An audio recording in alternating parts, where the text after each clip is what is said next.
केंद्राच्या पथकाने संपूर्ण नुकसान भरपाईची पाहणी केली। आता राज्याचे आणि केंद्राचे त्या ठिकाणी जे काही सर्वेक्षणाचे रिपोर्ट आहेत ते एकत्रितपणे मग ते केंद्राच्या अंतिम याकरता अंतिम केंद्राला जी मदत करायची आहे याकरता जातात आणि मला वाटतं मग आपलं केंद्र सरकार त्याला मदत देतं। केंद्राचं पथक आताच या ठिकाणी येऊन गेलेलं आहे महाराष्ट्रामध्ये। किती मागणी होणार आहे, काही मदत आणि आपण जेवढं काही नुकसान झालं ते सारीच मागणी करतो केंद्राला आणि केंद्र मग त्याला जे काही त्यांचा शेअर आहे NDRFच्या नॉर्मप्रमाणे ते त्या ठिकाणी राज्याला देतात आणि मला वाटतं महाराष्ट्रालाही चांगल्या पद्धतीने केंद्राकडनं मदत मिळणार आहे। निवडणूक आयोगाच्या भूमिकेवर नाना पटोलेंनी म्हटलं की संविधानाच्या 243 अंतर्गत राज्य निवडणूक आयोगाला महाभियोग आणावा, आम्ही तुमच्या सोबत आहे, जर तुम्ही सोबत आणत नसेल तर कुठेतरी बनवाबनवी असायचा अर्थ काही बनवाबनवी नाही आहे। आम्ही पहिल्यापासून राज्य निवडणूक आयोगाला जे काही त्या ठिकाणी हे सुरू आहे निवडणुका रद्द करणं, निवडणुका पुढे ढकलणं याकरता आमचा रोजचाच त्या ठिकाणी संवाद आहे आणि आम्ही त्या ठिकाणी आयोगाला 4 पत्रही पाठवले आहे की असं या नियमात हे करता येणार नाही, निवडणुका पुढे ढकलू नका, निवडणुका पुढे ढकलू नका। आता नाना पटोलेला प्रत्येक गोष्टीचं राजकारण करायचं गोष्ट वेगळी आहे। आम्ही सर्वच लोक संतप्त आहोत, आम्ही सर्वच लोक त्या ठिकाणी राज्य निवडणूक आयोगाच्या भूमिकेशी असहमत आहोत आणि आम्ही स्पष्टपणे भूमिका मांडली आहे।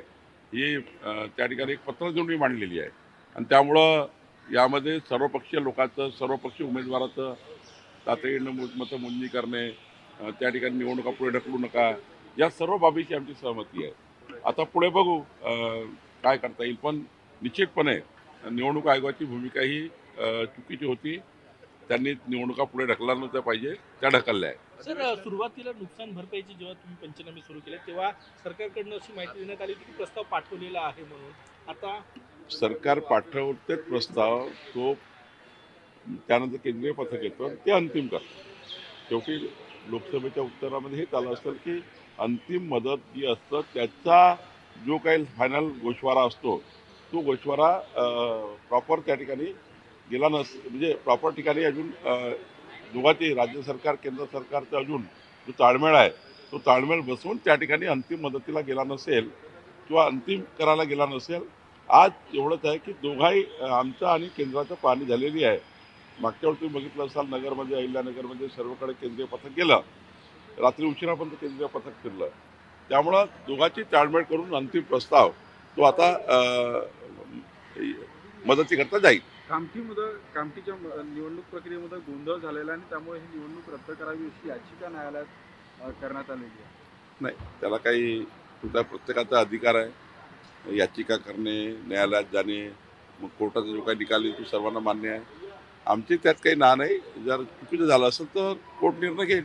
निवडणुका जो निर्णय आलाय त्या विरोधात सुप्रीम कोर्टात सरकार जाण्याची काही तयारी करते आहे किंवा त्या अनुषंगाने काही आता हे राज्य निवडणूक आयोगाला करायचं आहे, सरकारचा काही संबंध नाही। राज्य निवडणूक आयोगाने विचार करायचा आहे। सर, तुम्ही समन्वय समितीचे प्रमुख आहात, जे वितुष्ट जी नाराजी या निवडणुकीत महायुतीतल्या पक्षांमध्ये आली ते आता दूर होईल का?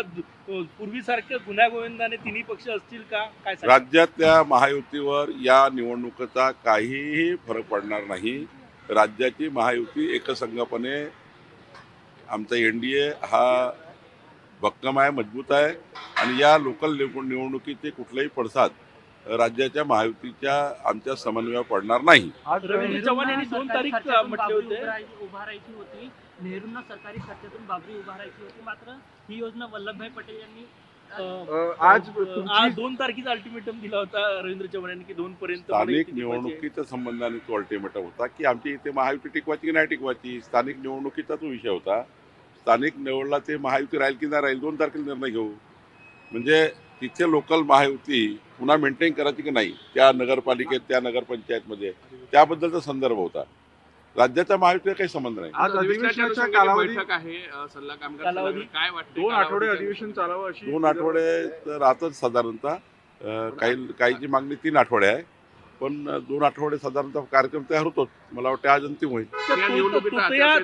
तोतया महिला IAS अधिकारी त्यांनी अनेक लोकांची फसवणूक केली अशी माहिती समोर येत आहे। नाही, त्यावर चौकशी करून कारवाई करू।